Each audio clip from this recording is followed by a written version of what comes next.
اللہ کے اچھے اچھے ناموں میں سے آج ہم دیکھیں گے اللہ اور الہ۔ اللہ جو ہے یہ اللہ تعالیٰ کا ذاتی نام ہے، اور الہ کا مطلب ہے معبود، یعنی یہ اس کی موجودگی کے بارے میں ہمیں بتاتا ہے۔ اور باقی جتنے بھی نام ہیں وہ یا تو اللہ تعالیٰ کی صفات کے بارے میں بتاتے ہیں یا پھر اس کے افعال کے بارے میں ہمیں بتاتے ہیں۔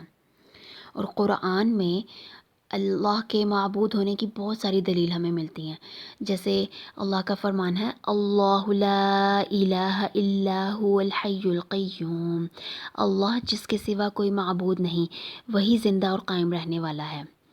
یعنی زندہ اور قائم رہنے والا کون ہے؟ اللہ ہے، اور اللہ کون ہے؟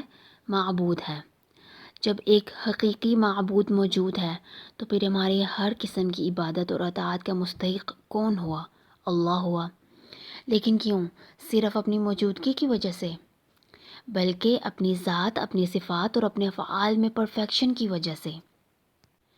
مثال کے طور پر اگر ہم بات کریں کہ ہمارے دلوں کو سکون صرف اللہ کی ذات دے سکتی ہے، چاہے وہ مکمل سکون ہو، تو ہم دیکھیں کہ سورۃ الرعد میں اللہ تعالیٰ کا فرمان ہے الذین آمنوا وتطمئن قلوبهم بذکر اللہ، جو لوگ ایمان لے کر آئے ان کے دل اطمینان پاتے ہیں اللہ کے ذکر سے۔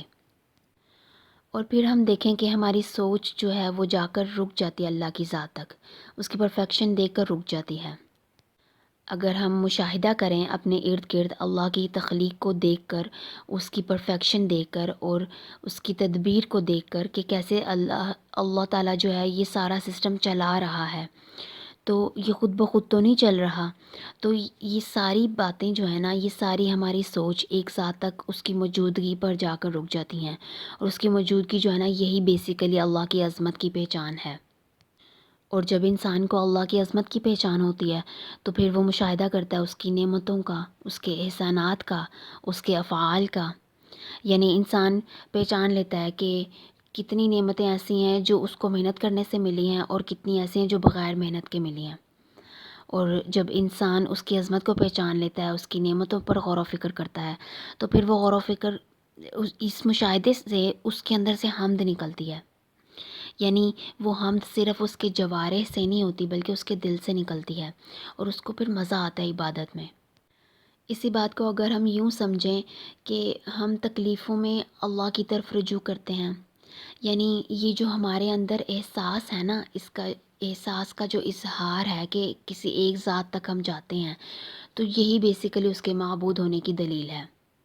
اور وہی اکیلا جو ہے وہی ہمیں نعمتیں دیتا ہے، تکلیفیں دور کرتا ہے، نیکیاں کرنے کی توفیق دیتا ہے، برائیاں ہماری ڈھانپتا ہے، ہمیں برائیوں سے بچاتا ہے، اور اپنی ذات میں پرفیکشن ہونے کی وجہ سے وہی ہمارے اطاعت اور عبادت کا مستحق ہے۔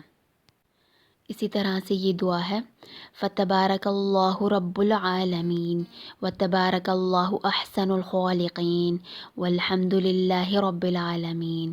پس بابرکت ہے اللہ تمام جہانوں کا رب، اور بابرکت ہے اللہ سب سے بہتر پیدا کرنے والا، اور سب تعریف اللہ کے لیے ہے جو تمام جہانوں کا رب ہے۔